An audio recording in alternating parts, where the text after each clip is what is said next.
Hello everybody, Cedric and Cedric here, CR Wrestling Commentary, and we will be reviewing the All Elite Wrestling pay-per-view All Out.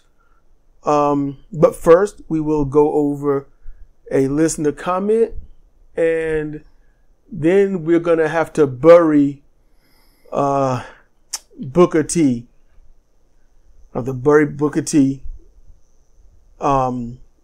Reality of Wrestling. Because I'll be honest with you, he crossed the line, and I am certainly going to be unsubscribing from that.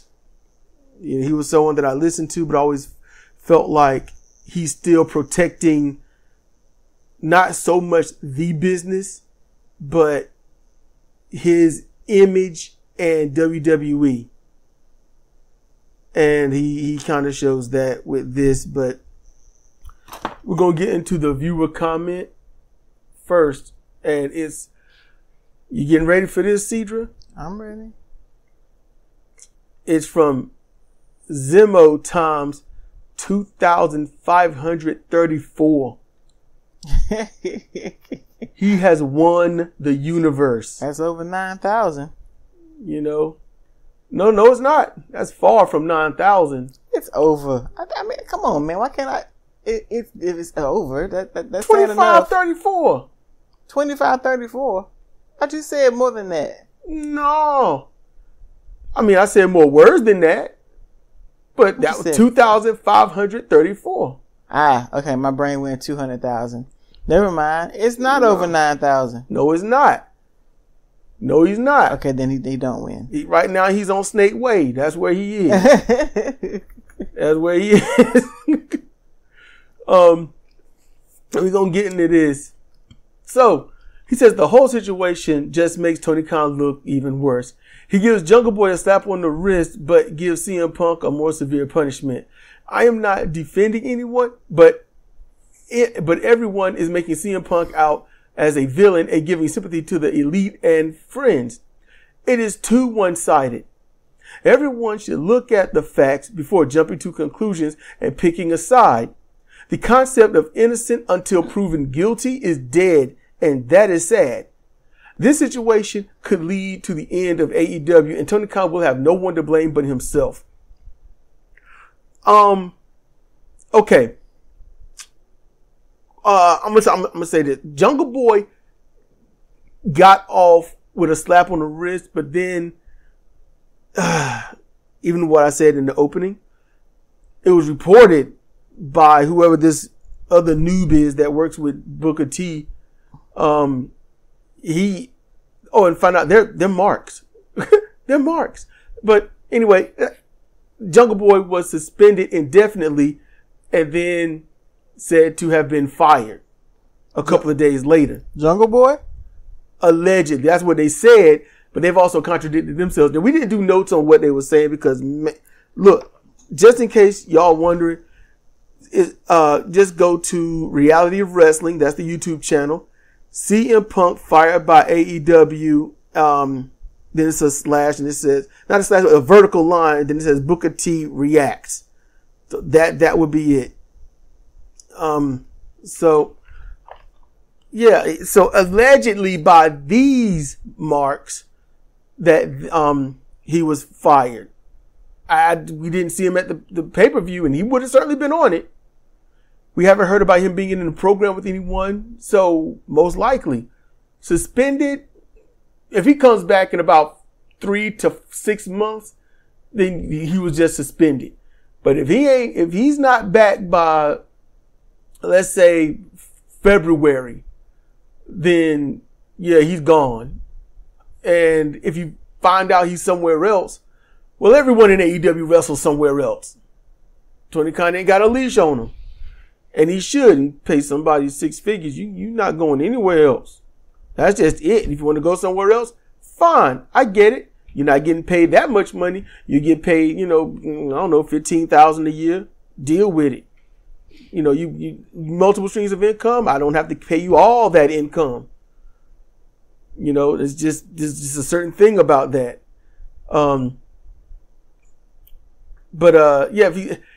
AEW it's not going to fail. It's not. It can't. I hate it. Oh, it puts me in a corner. I gotta say, people are not bright.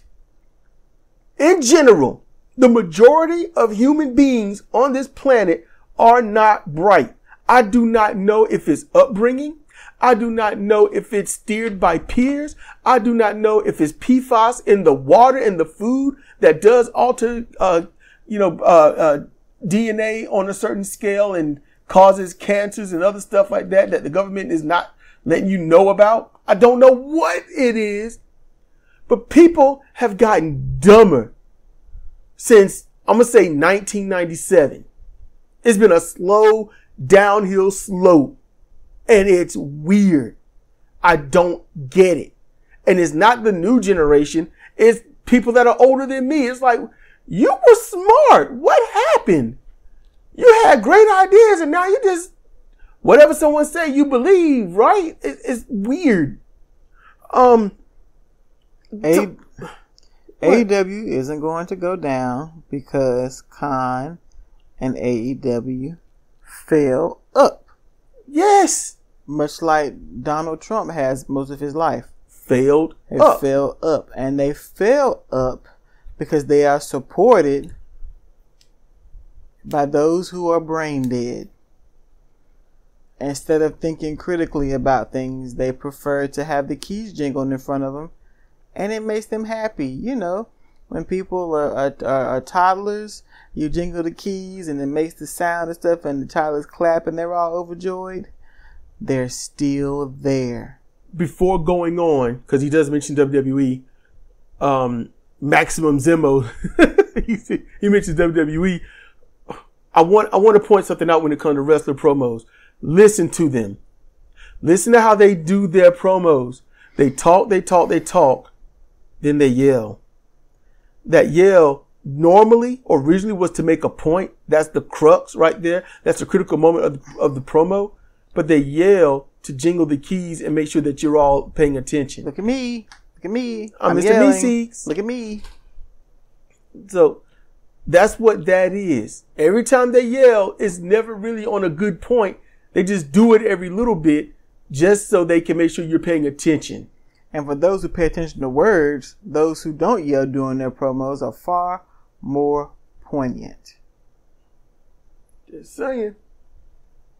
He goes on to say, between AEW and WWE, it is getting more difficult for wrestlers to get over.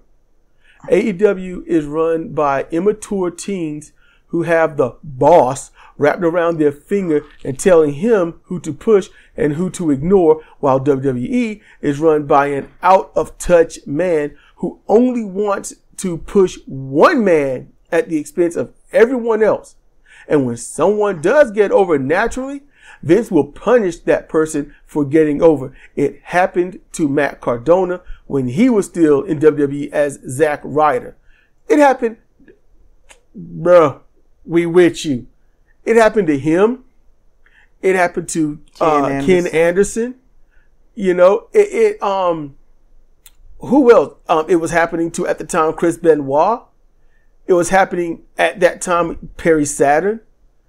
You know, Shelton Benjamin's a really good case. Mm-hmm. You know, every time they started getting over, they got shut down. And because Vince McMahon only wants to push that one dude, or maybe two, because of that, he has no backup for when these people are injured or retire or die. He has no backup, and that is what kills things. So instead of actually building someone up naturally like he could, is pageantry, a song that people can roll with, and that's about it. So, yeah. He says Impact Wrestling at least tries to get everyone over and tries not to neglect anyone. If I were a wrestler, I would rather work for Impact than AEW or WWE. I agree with that. I really do. Watching Impact, I can't because it feels so lonely. But when it comes to, if I'm a worker, then I would rather be there. You know, yeah, you get the big bucks working at AEW way more than you would WWE starting out. But WWE, you're not going to get over until someone leaves, dies, or, you know, gets fired. AEW, you'll get over if you're friends with the inside group. You got to be with the in crowd. If you're not with them, then it takes something special. Okay, Billy and Chris should be putting people over, not dragging them down. Chris formed his own faction to get himself over. His group was reduced to a bunch of jobbers. The Jobber Society, yeah. The same thing happened to Santana and Ortiz. They went nowhere when they were with Jericho. They were better off before they joined the inner ego trip of Jericho Circle. And House of Black lost their belts way too soon just to give Billy an undeserved last title run. Yes. House of Black should go to Impact or Japan. They'd be better off without AEW and their nonsense. This is why I did not want Jay White to sign with AEW, because they are just going to waste his talent in the long run. Fans keep saying he will be world champion in AEW, but I doubt it. I doubt it too. Yeah. I'm like, this dude is too good. He's too good. And look, here's the thing. If he went to WWE, he is going to be at best mid-card, half unbeatable. Yeah, he's not big enough. And then they'll make him job to Gunther. Walter. Whatever his name is. Walter was better. Yeah, it was.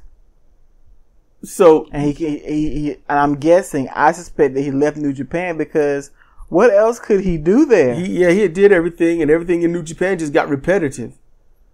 Just repetitive. In the very least, maybe he'll have some fun here about making a whole lot of money. I wish I was in charge of AEW because I'd turn that around. Impact Wrestling, if he went there, he would make decent money. He would be pushed. And I think he would get pushed well. But on a grand scale, nobody would ever know. Yeah, that's true. How can you have a legacy when like maybe 4,000 people see you a week? It's, you know, that it bugs me, you know, because to me it ain't about the money. It's about the eyes on you so that you can become that legend and people see what you're good at. So I would choose Impact over the other two, but I also know choosing Impact, I'm not going to choose for people to know. NWA, they're trying. They're a little bit better. They're a little bit better than Impact. Much smaller crowds, but it doesn't look lonely. They need bigger some venues. money. who Impact or NWA needs some money. Oh, they got the money, but I'm going to tell you this with NWA right now. You're going to find out in some time. I don't care if it's 20 or 30 or 40 years from now. You're going to find out that they was dicking around with the money. And that's why they couldn't get better TV deals, bigger venues and stuff like that. There should be road shows so that you're in studio, like we're home, we're studio. And then it's going to be the road up to the pay-per-view, which would be the month before the pay-per-view. And you start touring the area, basically the Bible Belt area. They need bigger venues, but when I say they need more money, they need to get on TV. Yes, yes, they do. They do need to get on TV. Yes, and it doesn't take much. They probably on TV somewhere in Georgia, maybe, I don't know, but they do need to branch out nationally. If they did, and they got good stories, I'll be honest with you, they need to get rid of spectaculars. They got to get rid of them. That's just not working.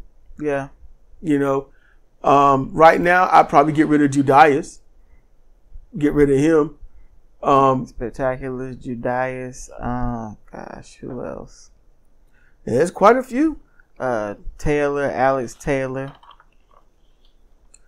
Get rid of those that could never do anything. And I mean, when you know these people, when you see them, nothing happens. You just look and say, wow, good grief. I just think he just stole my excitement and didn't even use it. It just siphoned the excitement from me and just let it, just siphon out from him into the ether. It's messed up. But yeah, some people, Rolando Freeman, I get it, but he'd be better a manager. He would. He should be a manager. He would be an excellent manager. Not as good as Aaron Stevens. But not as good as Aaron Stevens, but he can talk. He can run his mouth. Yep. He would be good at cheating, grabbing feet, and hitting people in the head with stuff. He would be an excellent manager. He'd be all right. Zimbo goes on to say, no way will the elite brats allow someone better than him to get over at this expense. And I think what he's trying to say is will not let anyone get over them at their expense. White will... Nope. Okay, he's talking about Jay White. No way will the elite allow someone better than him to get over at this expense. It's in my eye. Okay. White will be on AEW Dark in the next few months. There is no AEW Dark, not that I know of. They disbanded that so they could have Collision. And he says, great commentary, Cedric and Cedra. Spelled your name with an E. It's SIDRA. You tried. I appreciate it. He tried, yep. A lot better than most would ever do. Add a syllable to it so I can appreciate it. Mm-hmm. And Cedra is not a bad name because, my name is Cedric. So, I've been called Cedira. And she's been called Caesar. Caesar. I'm usually called Caesar. Someone called me Richard yesterday. Damn. I introduced myself. Said, "Hey, Richard." I was like, how may I help you? I don't fight at work anymore. Yeah, don't just accept it. So if you ever have to curse him out, you'll be like, yeah, Richard had words. Richard cussed me the hell out. Jimmy Whisper, this was 21 hours ago, but he says, Punk is gone. Like, he is. He is. That did happen. Thanks for commenting, The thing is, Jimmy Whisper, I know you hate CM Punk, because he lost his MMA fights. I get that. But think about this. It's not about siding with Punk. It's not even being a Punk fan. It's about the principles. It's about bottom barrel least, okay? Bottom barrel least. CM Punk was trying to run a wrestling show and trying to get people recognized, seen, and get them over. Instead of, here you are, you lost a match or something happened and you're gone for a month or two. He was trying to get the wrestlers on the show, not the trampoline people, not the indie-rific people. He was trying to be a mentor to those that need mentoring and showing that they want to learn and be better. I do not like CM Punk. I am not a CM Punk fan, but I am in favor of what he was trying to do. And with him gone, that is gone. Yep.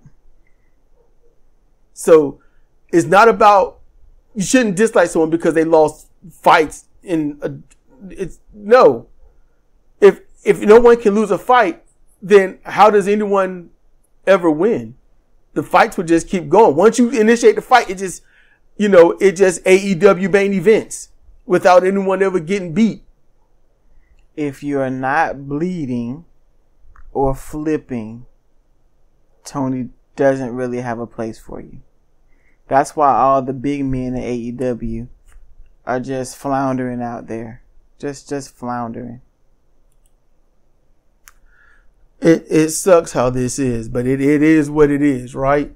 And we can't do anything about it. I wish we could. Only reason why Samoa Joe, who's a big man, is doing as well as he is because he came from WWE. Yep. And see, people can make the argument, well, Punk came from WWE. Why did this happen? It's like, okay. I hear that. Can't even blame that. I get it. Some others came from WWE. And where are they now? You know, Punk, just like the other people from WWE, is automatic stardom. Starstruck eyes, big pay, favoritism, butts in seats. That's all it is. That's all it is. Tony Khan's the kind of person. You ever met a person who loves falling in love? That's the best time. But as soon as you have to start living life with that love, they lose interest. Yep. Oh, you chase the love, but once you catch it, then you're bored and you go on to do something else. He does it over and over again. And the only ones who do well, if the ones who can give them that injection of what it was like to be in love, that new flip, that higher flip, one more table stacked on top of the other, one more bleeding body in the ring. Oh yeah, that's the stuff. Keep giving me that. Hey, we want to wrestle over here. Yeah, that's nice. Go ahead and wrestle. Oh, great match. They liked it. We'll see you in 3 months. That's what keeps happening. That's what keeps happening.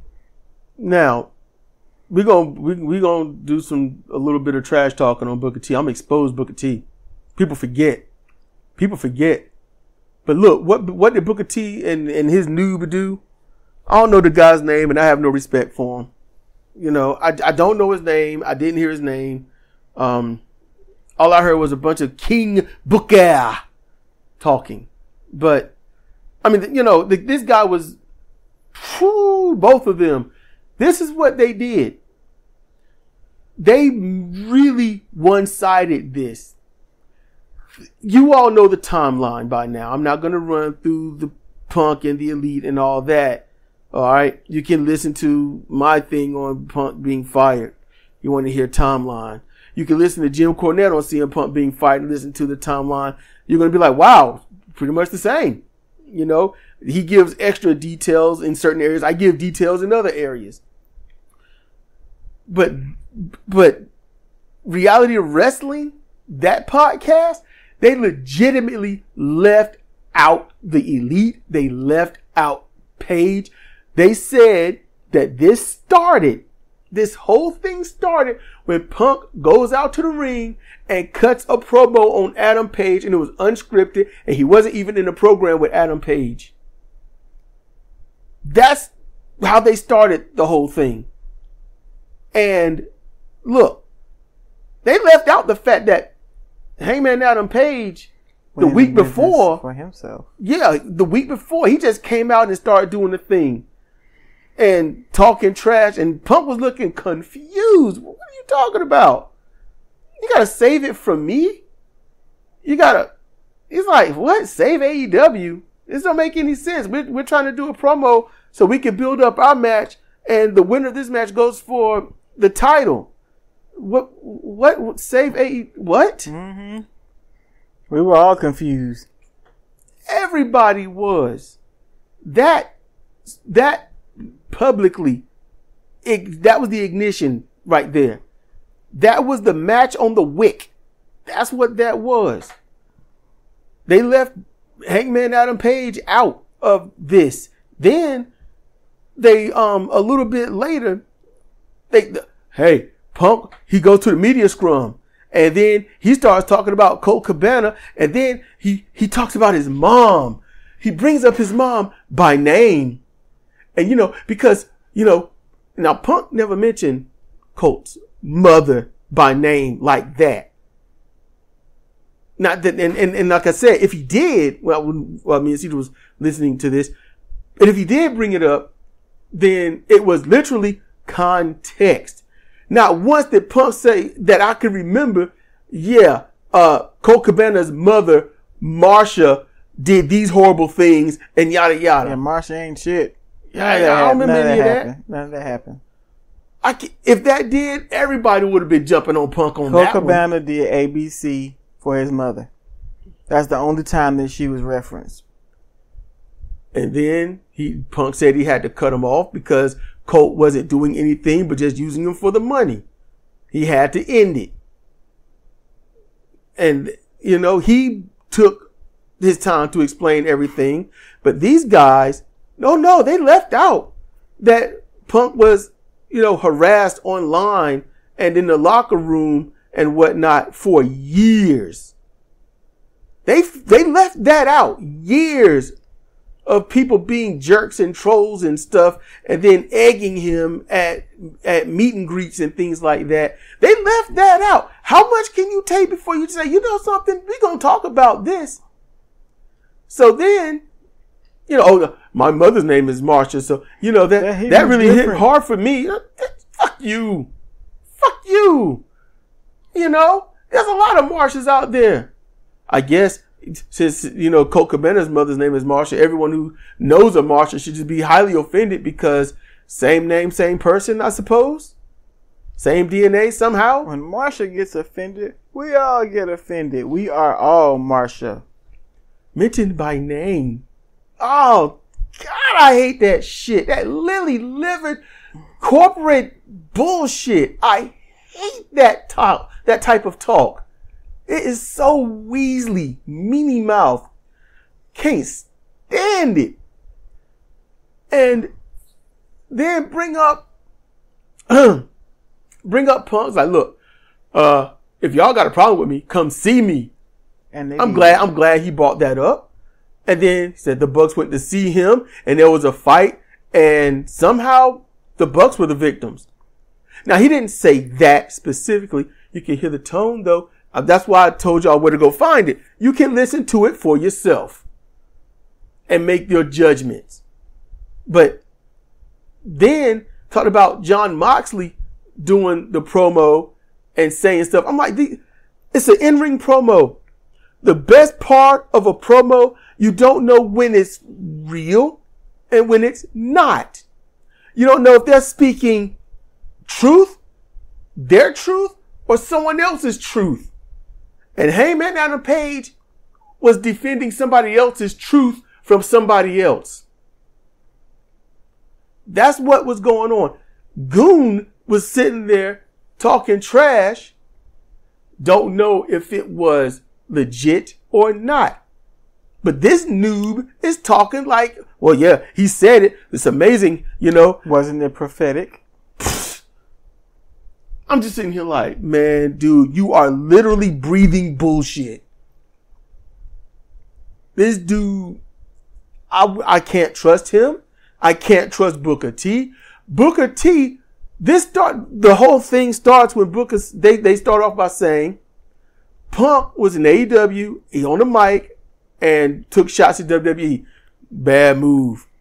He wrestles Darby Allin in his first match. Booker T's like, bad move. How's it a bad move to wrestle Darby Allin? And then Darby Allin goes on to win the TNT title, holds it for 28 days, and then lose it. And then say, well, you know what? He was like the most popular guy in the company at the time.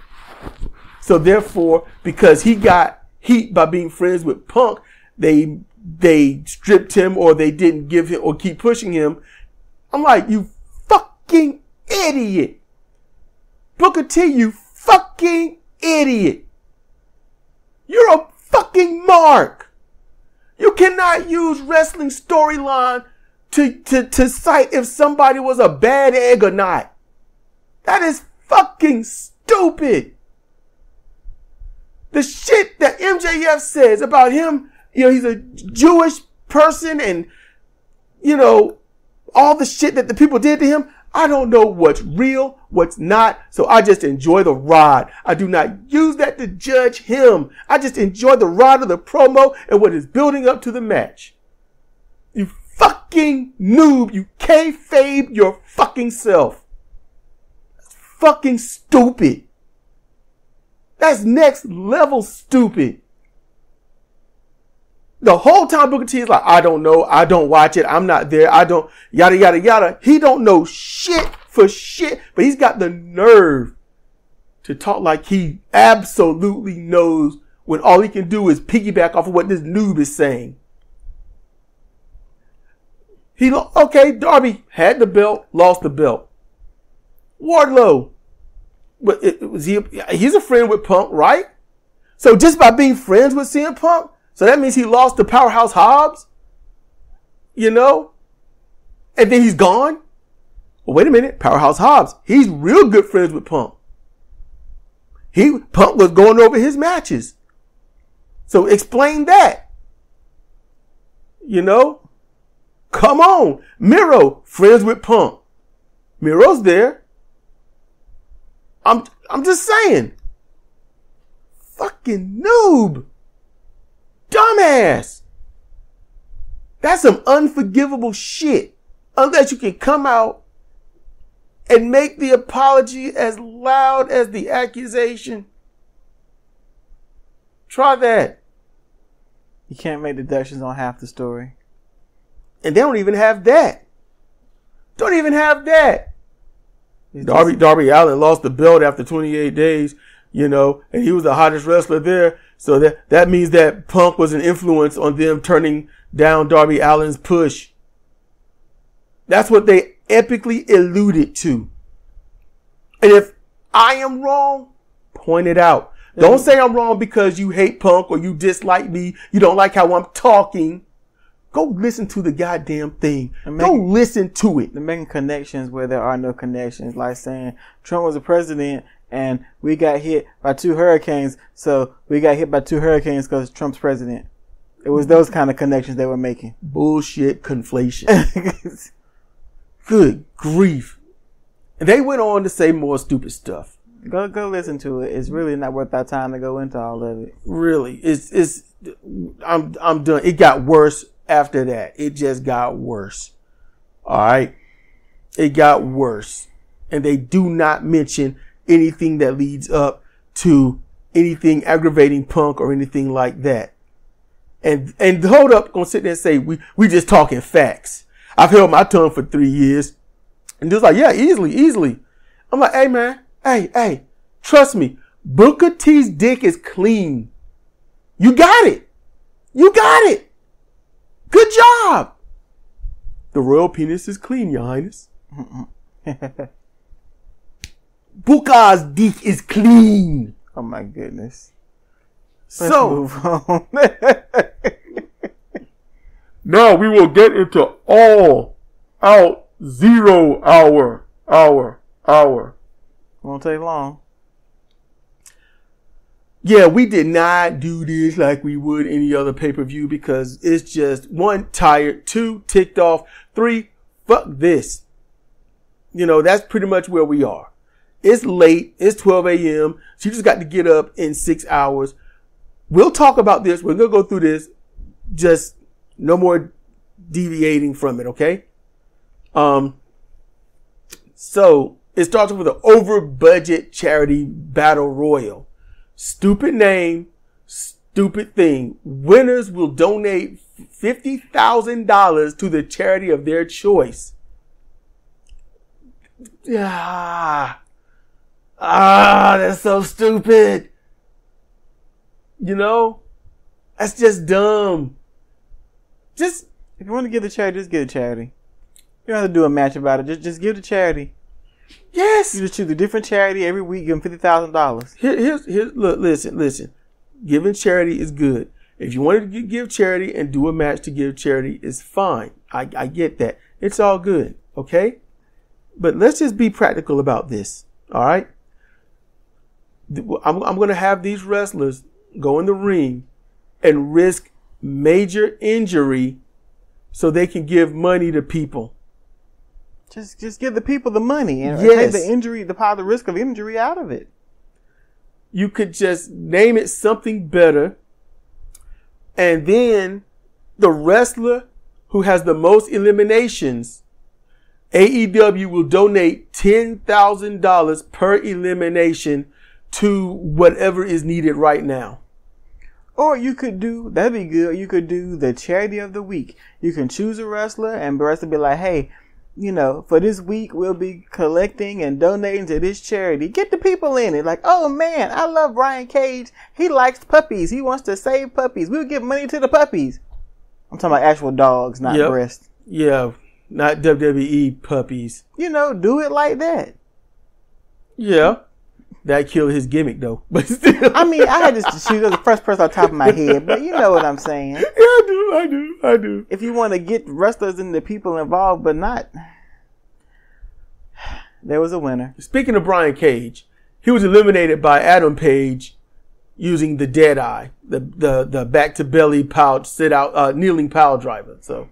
Isn't it amazing how one of the Ring of Honor 6-man tag team champions get used as a whipping post every chance they get, every chance they need one, they'll pull them out. Yep. Just saying. Moving on. Women's trios match: Hikaru Shida, Willow Nightingale, and Sky Blue versus Mercedes Martinez and Diamante and Athena, the Ring of Honor World Women's Champion or just Women's Champion, with Billy Starks, who is injured. So she's a minion. So she was a minion before, but now she's a minion, just a minion. Yeah, what happened? She got slammed on her back on the apron? She got wallowed about 2 or 3 good times. I don't remember which one is probably the one that hurt her. It didn't help when she came off that apron and then Athena grabbed her by her hair and yanked her up. Yeah. That couldn't have helped.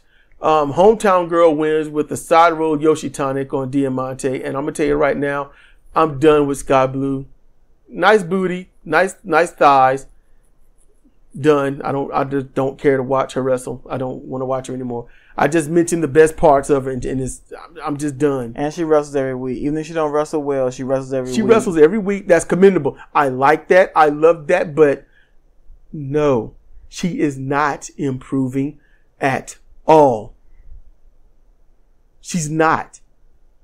That's what's so bad. And her finisher, she didn't even do well. I remember that pissed you off. She has problems doing her own finisher about 3 times out of 5. She needs to choose a different finisher. She needs to leave and revamp and get something from somebody, some training or something, and come back. And even with as abysmal as she is, about 60% of the time, she is still more deserving than Saraya. Let us move on. I'll give it that. Oh, I want to go back to Booker T for just a split second. There's a point, if you listen to the podcast, listen to his reality wrestling podcast, CM Punk gets fired, Booker T reacts. That's the name of it. Nearest somewhere around the end, you'll hear him talk about firing people, being the boss. He fired somebody and it felt good. I can't hold anything positive or negative on that because I know nothing about it. I don't know who he fired or why. There's a chance that this person was an absolute jackweed and he said, no, you got to go. And he's probably wanting to get it done for a while. So there. Okay. So now we get to some promo. It's Los Facción Ingobernables, headed by Crwc, cutting a promo that I just don't believe. I don't believe his promo. I don't believe look, when he talks, you can't help but be a little pulled in or all the way pulled into what he's saying. But when he's cutting this promo, he's showing these other people making mean faces. And yeah, that's what ruins it. If it was just him talking, I'd be like, you know what, Crwc? You about it. I believe everything you're saying. But showing these other dudes trying to look intense. Even the assistant, I'm like, dude, get a looser jacket and then try and look intense. You're going to rip your seams. Check this out. Imagine, anyone listening, imagine The Rock in the ring, cutting his promo, throwing his words down, doing what he's got to do, but next to him are 2 5-year-olds doing muscle poses.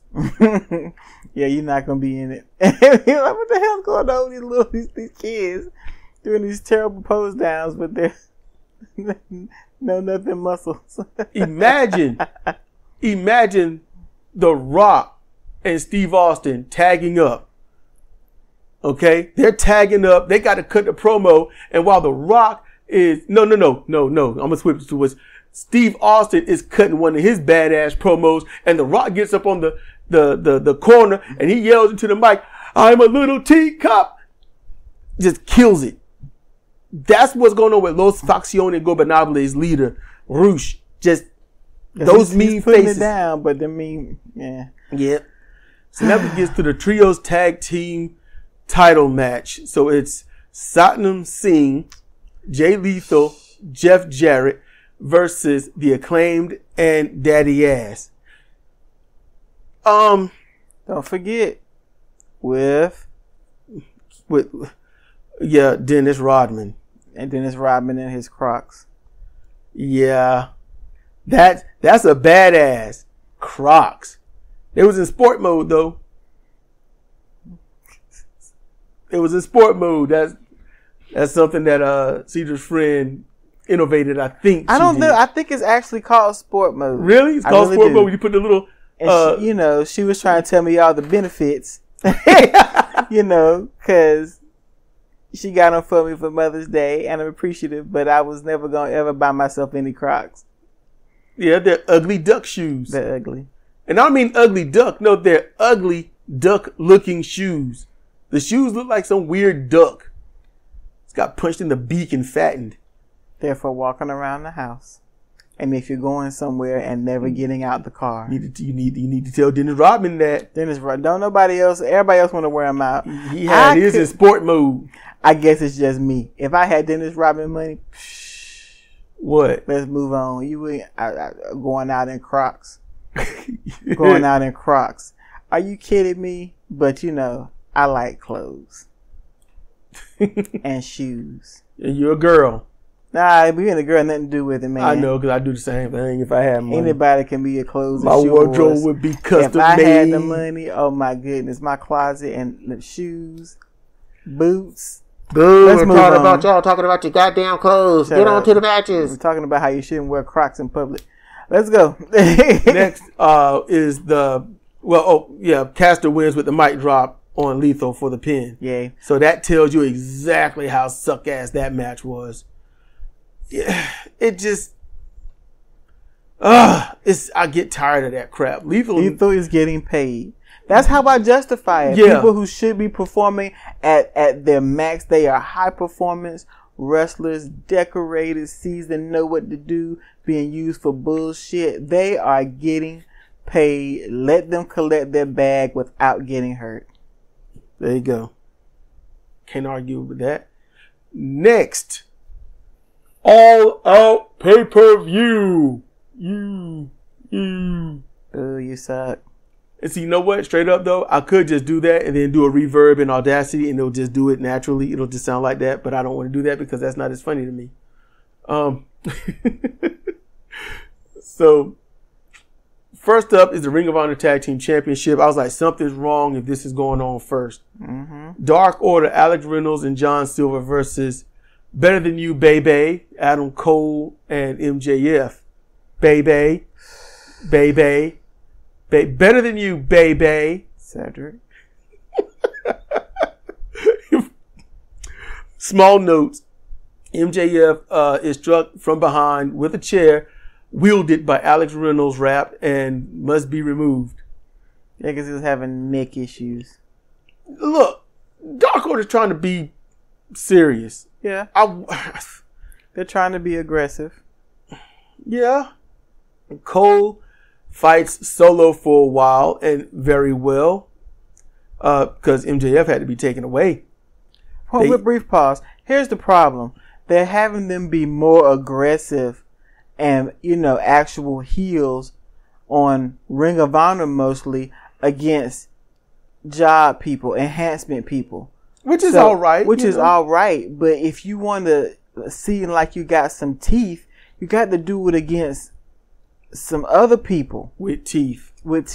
And they have not.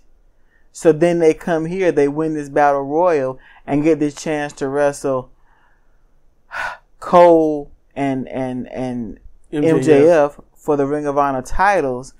So you don't know the transformation that's gone on with them if you haven't watched Ring of Honor. You have no idea transformation, and doesn't make a difference. They could have physically detached their heads from their shoulders. MJF and Cole are still going to win. Yep. And that's what sucks. So they hit the Dio combo and Cole kicks out. Cole kicks out.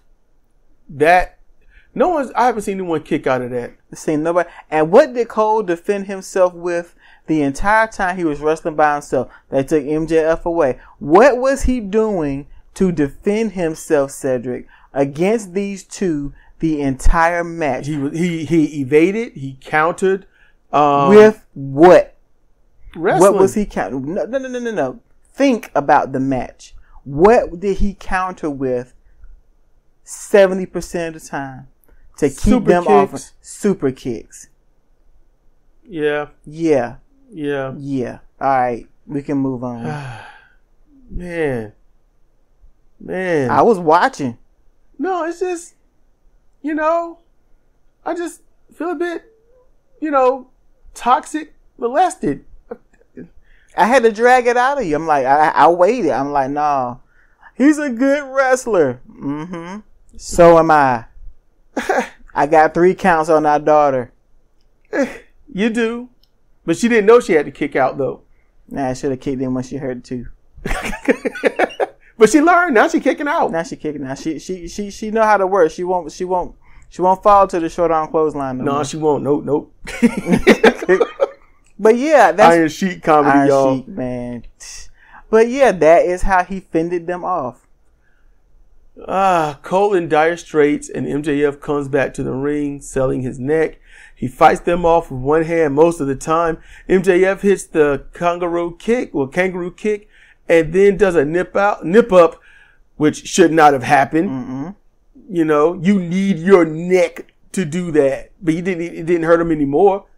So thanks for exposing that your neck isn't really hurt. So that sucked. Crowd chants for the double clothesline, and then they hit their finish on Cole, and they hit the double clothesline on who was it? I don't Reynolds. remember. They hit the double clothesline on Alex Reynolds and got the win. Belts retained. And then MJF takes a while, walk up the ramp. Samoa Joe comes out. Music hit, he starts coming out. And he nudges MJF aside like he's nothing. And he's got that arrogant look on his face like, yeah, I just did that. And he's so proud of himself. I love Joe's expressions. Joe keeps walking with a great smug smile. MJF attacks Joe from behind. Joe applies a front guillotine choke, and LOL to what was happening in the back. The ring is flooded with staff and breaks it up fast. And when Joe applied that front neck lock, he cinched up on it. Mm-hmm. It was good. So that's probably going to happen. Ring of Honor Television Championship. Shane Taylor versus Samoa Joe. I'm going to tell you, fuck what happened. I'm going to get to it, but man, no, that was man. a match. No, the condom was on. Everybody was ready. Everybody started doing the thing, and then he just got up and walked out the room. It's like, well, are we done? I suppose we are. Yeah, it really did end prematurely. So, Shane Taylor versus Samoa Joe. Shane with the Sambo Slam and Splash for not even a 1 count. Joe hits an elbow suicida. Joe with the Manhattan Drop, boot kick, senton combination for a 1 count. Shane with the Lariat for a 1 count. They fighting. They doing the right thing. Joe with a sleeper from outside the ring, but then he's drugged over by Shane into a net breaker. Then Shane hit the diving splash for a 2 count. Everybody is up on this one. Shane and Joe, they start fighting head and body blows and elbows and chops and fisticuffs are flying. And then for some reason, Joe just snatches the sleeper choke on Shane and he taps. Yeah. Just did it. It just not necessarily. Joe's not always the one that's got to get his shit in, but he's got shit that he normally gets in that people look forward to seeing, and they just kind of bypass a lot. And Shane does too. Shane has an epic repertoire of moves, and I ain't talking about finishers either. No, just a repertoire of moves. My note was something went wrong. You saw roughly 20% of Joe and 10% of Shane. Maybe Shane got hurt or something. Maybe his bell got run. Something. Joe looked fine. Yeah. Joe looked fine. Something they had to take it home quick. Next. TNT Championship. So Turner Network Television Championship match. See, when you spell it out like that, it seems kind of weird, right? Mm-hmm. Darby Allin with Nick Wayne versus Luchasaurus with Christian Cage. Okay. Lucha helps Darby bleed and place the steps on his back where he walks up the steps. Wayne actually chases off Cage, which I'm like, you should be embarrassed for that to even happen. Lucha with a really good headbutt on Allen that flattened him, just knocked him flat on his back. That was pretty good. Allen with the diving crossbody only to bounce off Lucha from the top rope. That was nice. The match is going too long at this point. Darby does a diving front flip senton to a chair sat Luchasaurus on the floor. So at least Darby didn't land too much flat on his back. Yeah, he's got back issues right now. Yep. Darby hit a crucifix bomb for a 2 count. Luchasaurus with an over-the-head German suplex, and Darby lands head first, which I thought was so stupid. And it will not be the only one of the night. Oh, and is this the crucifix hole where the match should have been over? No. Okay. Not yet. Okay. I don't think so. Hold up. Let me glance through this. Let's see. Nope.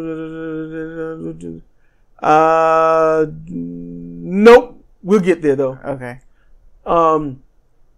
Let's see. Crucifix bomb 2 count. Lucha with an overhead German. Okay. Lucha has Darby in the backbreaker while Cage tells Wayne to throw the towel in. Darby hits a suicida on Cage.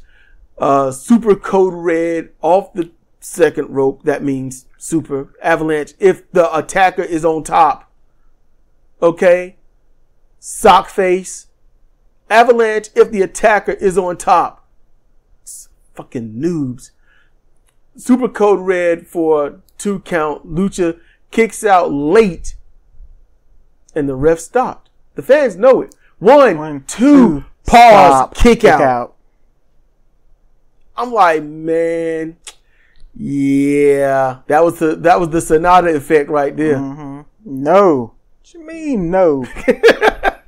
Allen climbs the buckle and Cage knocks down Nick Wayne with the chair and threatens to concerto him to distract Darby. Darby don't know what to do, but he's like, screw it, I got to do this. Lucha recovers and turns things around, hitting big moves and then a clothesline from behind for the win. So, tombstone, choke slams and all that, but, clothesline to the back of the head. And so, yeah, all right, work on your finisher. After that, post-match, they beat up Allen and Cage threatens to the concerto while Luchasaurus detains Nick Wayne. And then people run in to block it. Just people you don't see.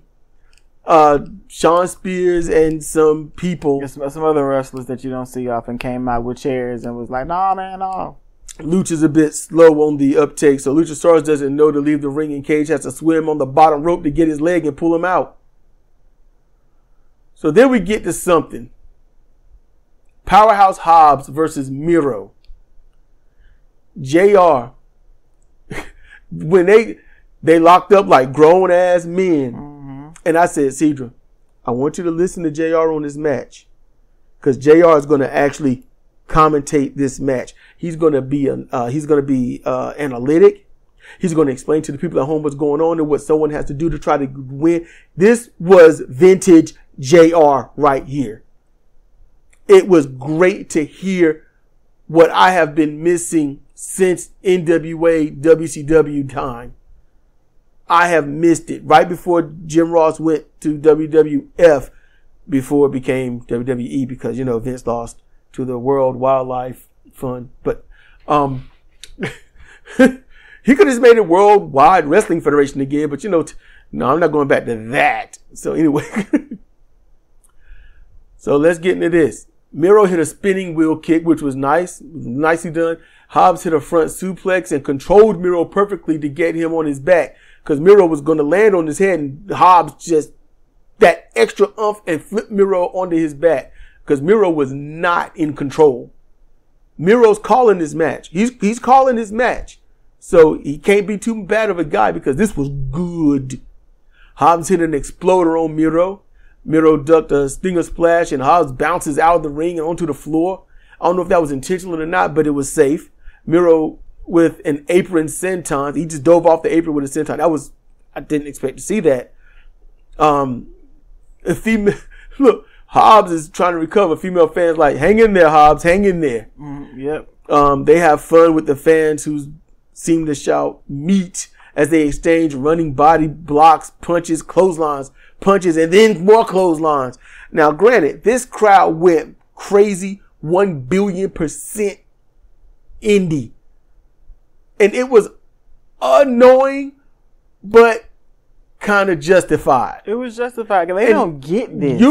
Normally indie is really just kind of LOLing at it, depending upon what it is, but it's also at the same time can show a great deep appreciation for what they're seeing in that ring. And this was the latter. And that's why I was not too upset. They don't see big men perform in the ring. It's like finding a unicorn out in the yard. You don't see it. We got 3 out there right now. I don't see it. You have to look. You have to look and make sure you sniff that flower first. I ain't sniffing no miscellaneous flowers. It's always been there. So Miro, he gets 11 hammer punches on Hobbs' chest and then tries to suplex him into the ring, but instead Hobbs hit a release gourd buster. Hobbs up top and Miro stops him, climbs up and does a great superplex that puts both of them down.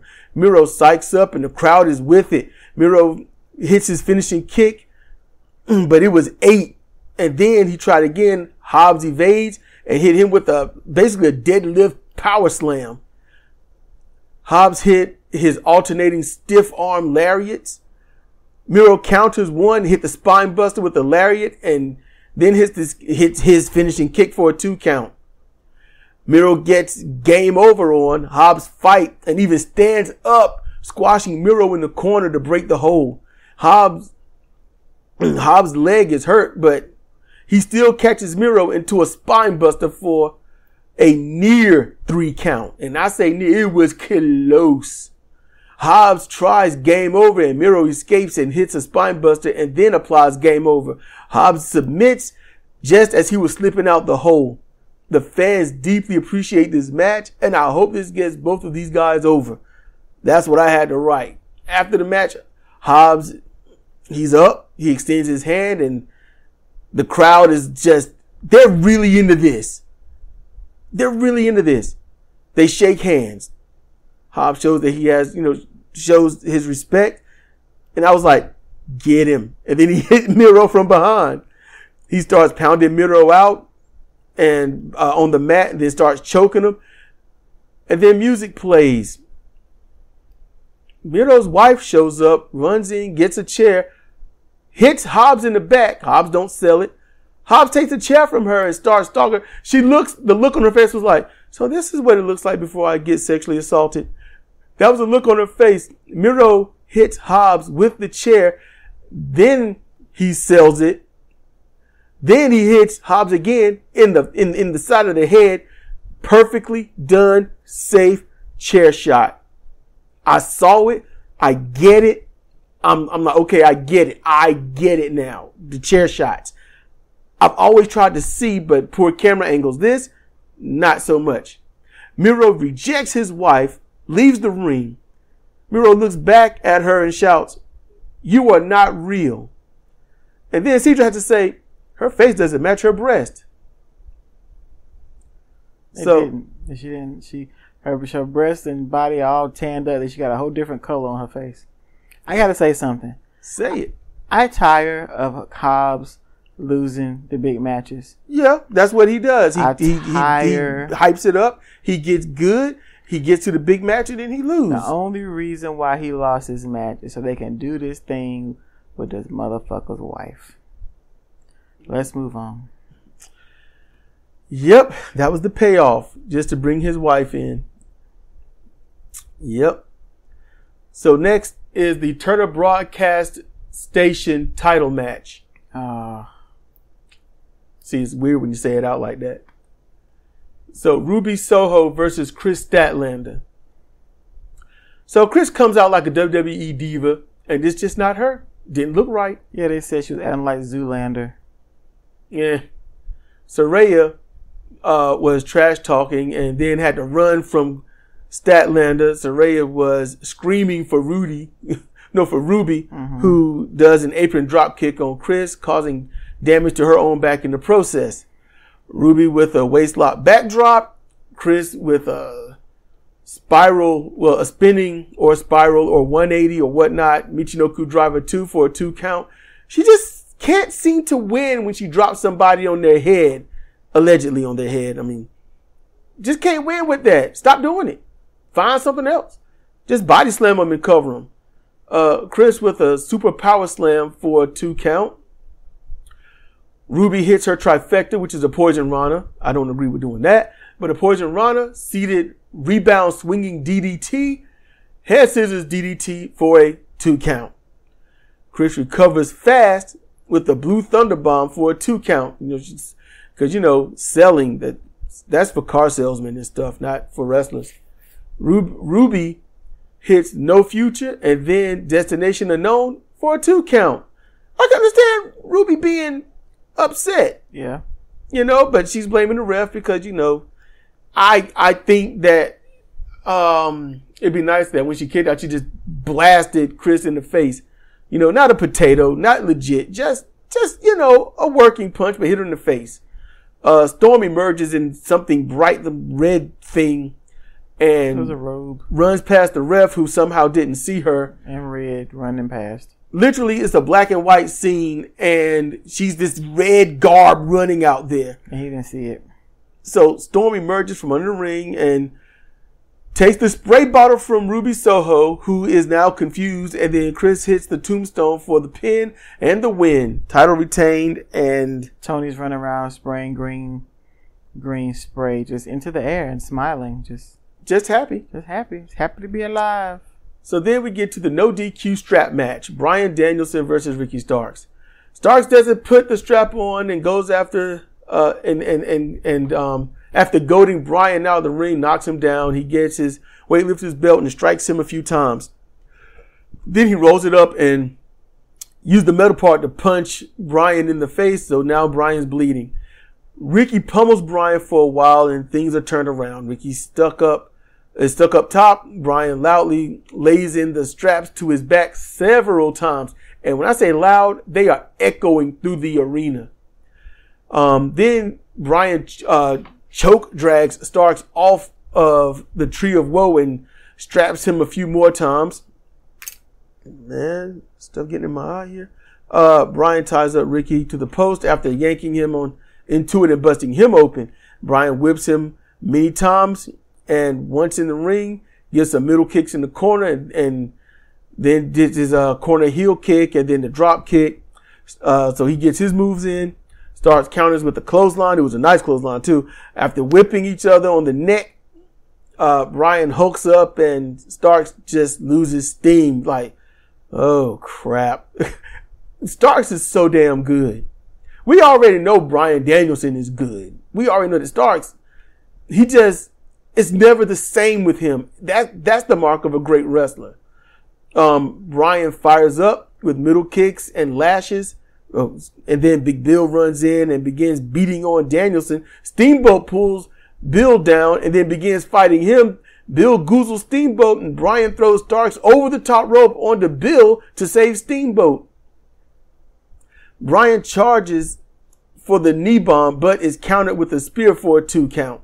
Bryan escapes Rochambeau and hits the knee bomb for a 2 count. Bryan gets the omoplata crossface on. Starks fights out of the choke, and then the strap is used to choke him. He's got it around his throat, and it was safely done. I'm not going to tell you how, but I watched. I was like, oh, perfect.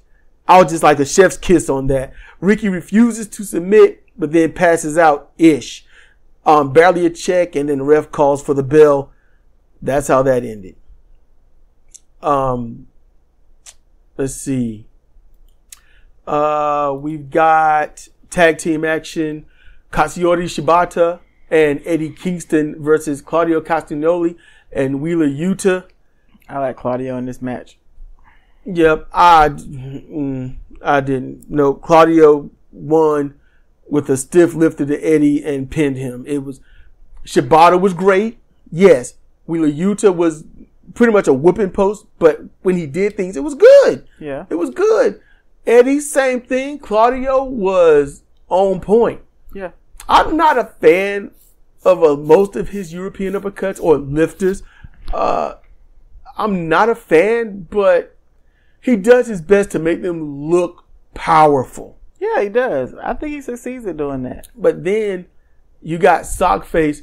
You know, he pinned him with a European uppercut. No. It was the what's his name? Nigel McGuinness saying, "I've never seen anyone beat with a European uppercut before." And I was like, "Well, thanks for making Eddie Kingston look like a bitch." Yeah, the commentators, they always ruin stuff. If you could just not listen to them or turn them down, you enjoy the match a whole lot better. Claudio is a wonderful wrestler. Yes, he is. But I think they're buttering this up so Kingston can beat him for the Ring of Honor title. Probably. And I love how he avoids all of the stupid bleeding stuff. Uh-huh. He works hard. He separates himself. He places himself. Look, I'm gonna work with y'all, but I'm not getting down in the muck.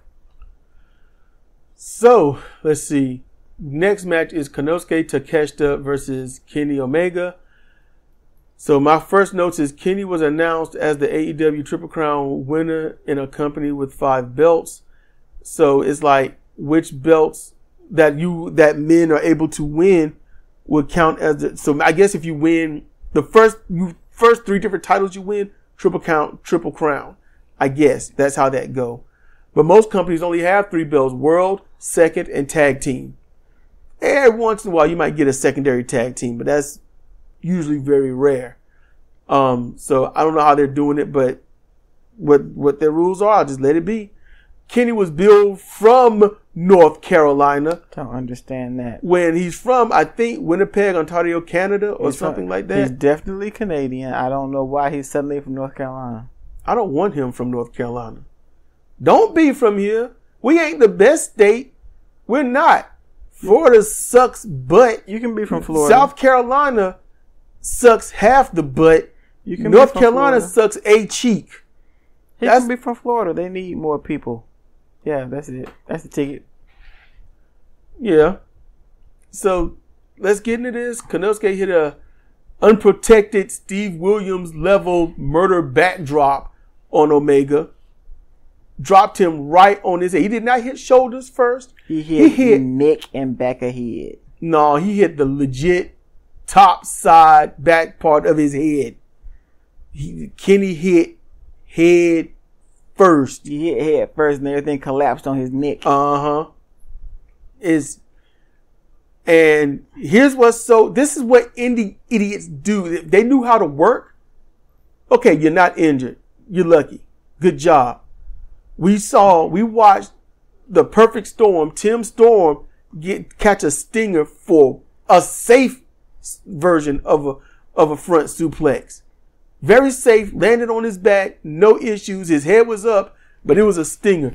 What's going to happen when you land and compress your vertebrae, bruh? And it was Kenny's fault. Yeah. And I put the note, I said, it looked like Kenny was trying to flip, and Takesha's like, no, I got you. Mm-hmm. He had him in the waist lock. Kenny was trying to, I think, backflip. Because that looked odd. And Konosuke's like, no, I got you.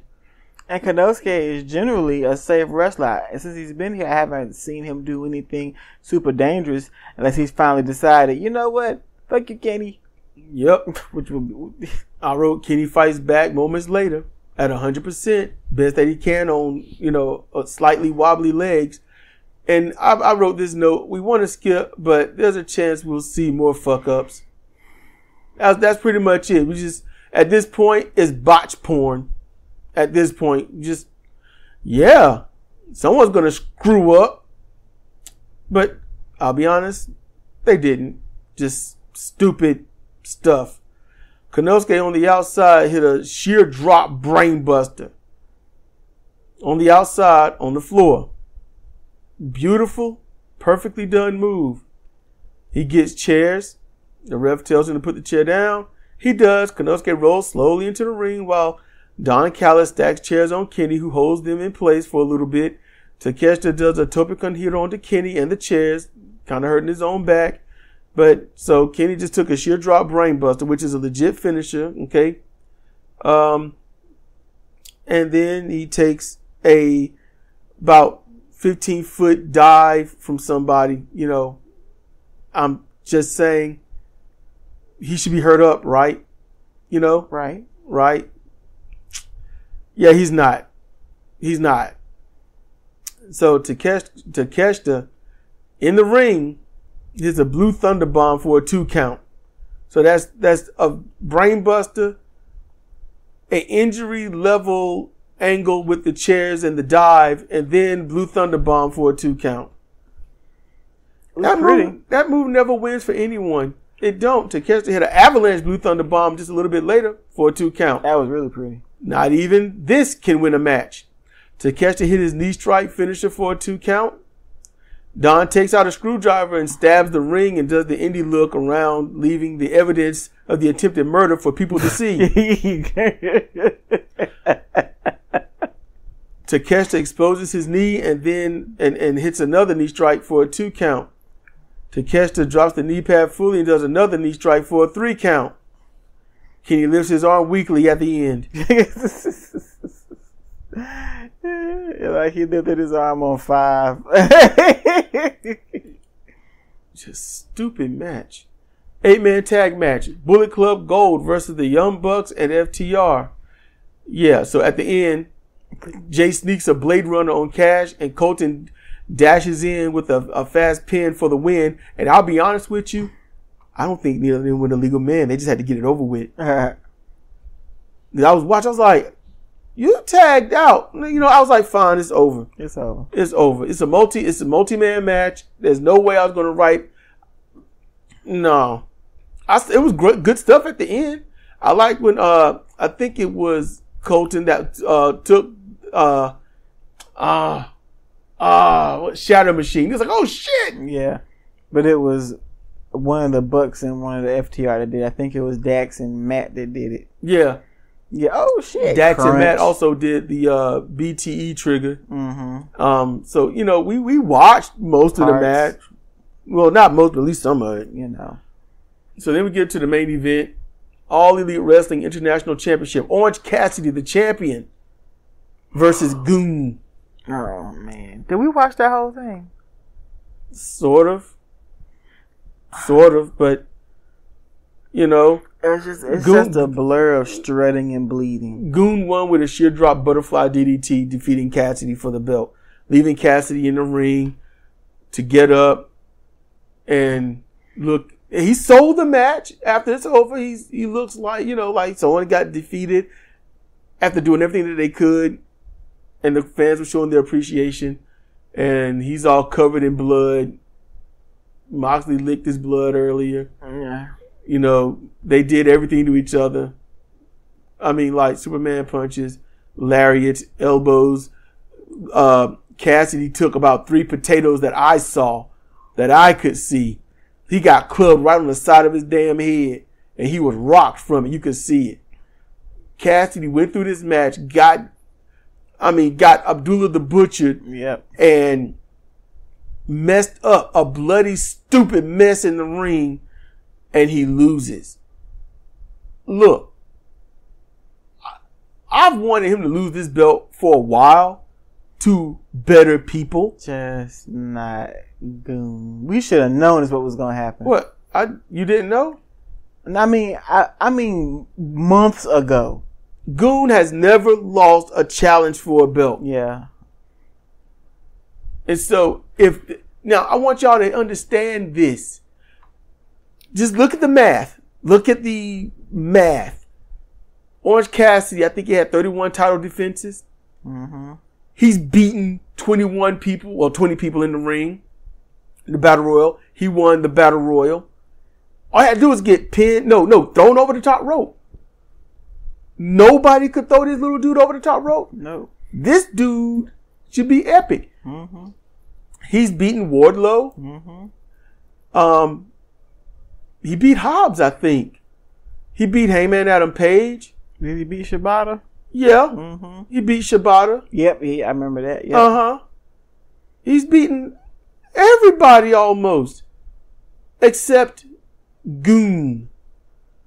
He even beat Adam Cole. So, Goon should never lose this belt. Nope. He should keep this belt and damn near retire it. Yep. But something tells me they're going to bring back Wardlow, put him in a short program, and then lose after looking sort of heroic at points of the match. While Goon looks like crap because he knows he's going to lose. I don't think they put it like this. Goon will not lose his first 5 defenses. I can comfortably say 3, but I think he will not lose his first 5. After that, it just depends on who he's wrestling and how long the program is before the match. And you know what this means? What? We're going to see even more of Goon. I mean, it'll be what it is. Ain't nothing. It's just, it's there. We'll see how it go. I don't know. We'll just have to see how it go. But no, we're gonna see how it go. We're gonna see more of him. I mean, I know that, but I'm just saying who he's gonna wrestle.